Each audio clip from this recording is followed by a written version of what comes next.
Olá pessoal, tudo bem?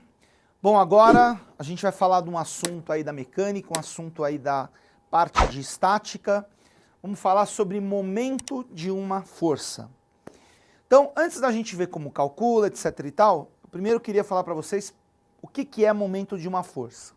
Então, vem comigo aqui, ó. Momento de uma força, pessoal, é uma grandeza que mede a tendência que uma força tem de girar um corpo em torno de um ponto. Então, sempre que você tiver uma força aplicada num corpo e você perceber que essa força ou faz o corpo girar, ou então pelo menos tem a tendência de fazer girar em torno de um ponto, significa que tem momento dessa força relativo a esse ponto. E para a gente calcular esse momento dessa força relativa a esse ponto, a gente vai fazer essa continha aqui, ó. Então, ó, momento da força F relativo ao ponto O. Imagina que eu tenho aqui um objeto.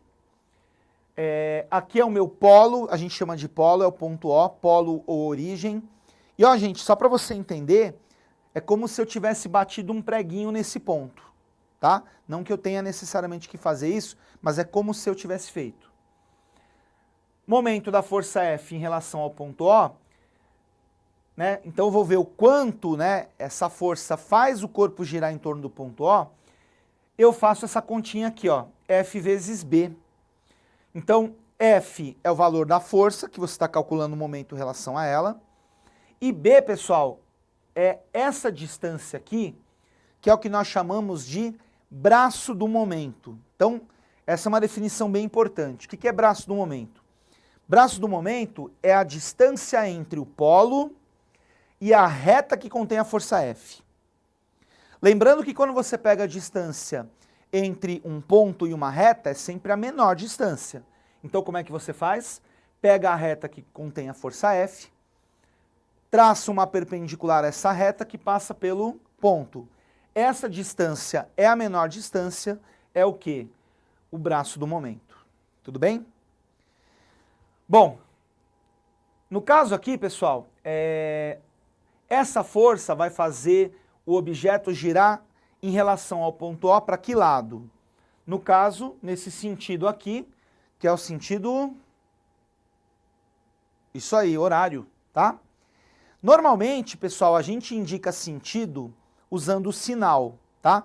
Mas não tem exatamente uma regra que horário é mais e anti-horário é menos. Você que na verdade define. A intenção aqui é você o quê? Simplesmente diferenciar um do outro. Então, recapitulando, momento é uma grandeza que vai medir o quê? A tendência que uma força tem de girar um corpo em torno de um ponto. Então, quando você aplica uma força sobre um objeto e você tem um braço, né? É uma distância entre a reta que contém a força e o ponto, isso vai gerar momento que você vai calcular fazendo FB, o módulo da força vezes o quê? O braço, que de novo é a distância entre a reta que contém a força e o polo. Tudo bem? Pergunta, o que acontece se por acaso eu aplicar uma força como essa daqui, por exemplo?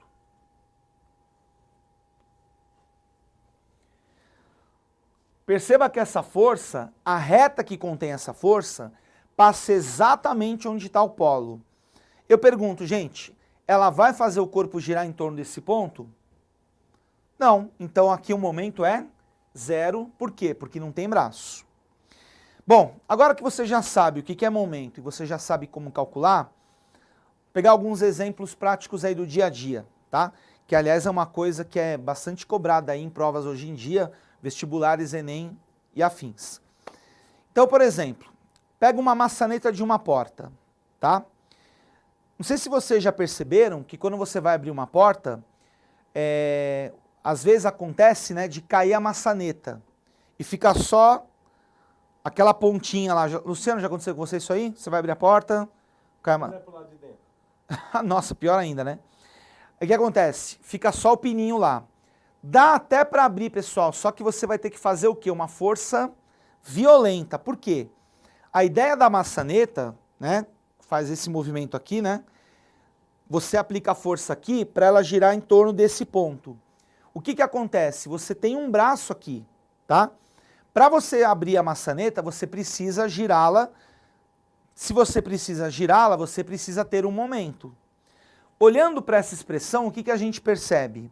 A gente percebe que aqui é o seguinte: para um determinado momento que eu preciso, quanto maior o braço que eu tenho, menor a força que eu tenho que fazer. Então, gente, quando a porta está com a maçaneta bonitinha, eu aplico a força aqui para girar a maçaneta. Olha o bração que eu tenho, literalmente. Quer dizer, mais ou menos, né? E o que, que acontece? Se sai a maçaneta e fica só o pininho, você vai aplicar uma força com um braço muito pequenininho. E aí, para você conseguir o momento que você precisa, vai ter que fazer uma força muito grande, tá? Outro exemplo ainda relativo à porta. Gente, você tem a dobradiça da porta, que é onde a porta fica presa à parede, e se coloca a maçaneta sempre do lado oposto à dobradiça. Por que que não se coloca a maçaneta próxima à dobradiça? Bom, ia ficar feio pra caramba, e acima de ficar feio, ia ficar inútil. Porque a porta, pessoal, ela tem que girar. Então, ó, aqui o meu cotovelo é onde está a dobradiça. A maçaneta, ela está nessa posição justamente para você, para abrir a porta, aplicar um mínimo de força. Porque se você, por exemplo, fosse aplicar força próxima à dobradiça, você pode experimentar na sua casa fazer isso. A força, gente, é bem maior. Por quê? Porque você tem menos braço e, portanto, para conseguir girar, que tem a ver com o momento, vai ter que aplicar uma força bem maior. Outro exemplo, pessoal, prático, é quando você vai trocar o pneu, tá? Você coloca a chave de roda e às vezes a chave, gente, é pequenininha. Vou pegar aqui um exemplo para vocês verem. Opa, cadê você? Então imagina uma chave de roda desse tamanho. Aqui você encaixa no parafuso e aí o que, que você faz? Você aplica a força aqui. O braço é justamente essa distância. Então, como não é muito grande, você vai ter que fazer mais força. Para quê? Para conseguir soltar o parafuso. Agora, imagina, pessoal, você pegar uma chave de roda maior. O que, que acontece? Você, pegando uma chave maior, encaixa aqui no parafuso. Para você girar esse parafuso, como o braço aqui é bem maior, a força exigida é bem menor. Fica mais fácil de soltar o parafuso. E vamos lá, para encerrar, mais um exemplo.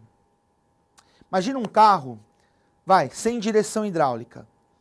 O que, que acontece? Eu lembro quando eu era mais jovem, não sei se é da sua época, Luciano, aqueles Pumas. Não conheci, não. O Luciano é da fase anterior ainda aos Pumas, né? O que acontece, gente? Tinha um carro aqui no Brasil, isso aí por volta de anos 70, 80. Bom, enfim. O que, que acontece? Era um carro esportivo, né? O carro seria de fibra de vidro e tal, que era esse Puma. De repente, se você perguntar aí pro seu pai, pro seu avô, não vem não, hein? Mas lembra do Miura? Miura também, o Luciano tá falando aqui. Bom, o Puma, pessoal, era um carro esportivo na época. O mercado de carros ainda não estava aberto, né? Então tinha poucas opções de carro aqui no Brasil. E esse Puma, ele usava motores ou refrigerados a água, ou refrigerados a ar, né? E era um meio híbrido aí de vários carros, né? E para dar o toque esportivo, gente, a direção dele era pequenininha, né? Porque carro esportivo, direção pequena. Só que, gente, vocês não têm ideia do quanto era horrível manobrar esse carro e fazer curva com ele. Por quê? Porque a direção é pequena e ainda pneu grossão fica extremamente pesado, né? O cara não precisava nem fazer academia, era só fazer uma curvinha lá, manobrar, que você já fazia musculação pro braço na semana.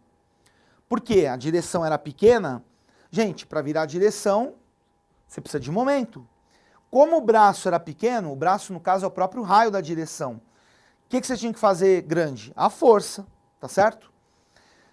Em compensação, a Kombi, velha e boa Kombi, quer dizer, nem tão boa assim, que deixou de ser fabricada aí esse ano, você pega a direção da Kombi desse tamanho, né? A pessoa vai dirigir desse jeito.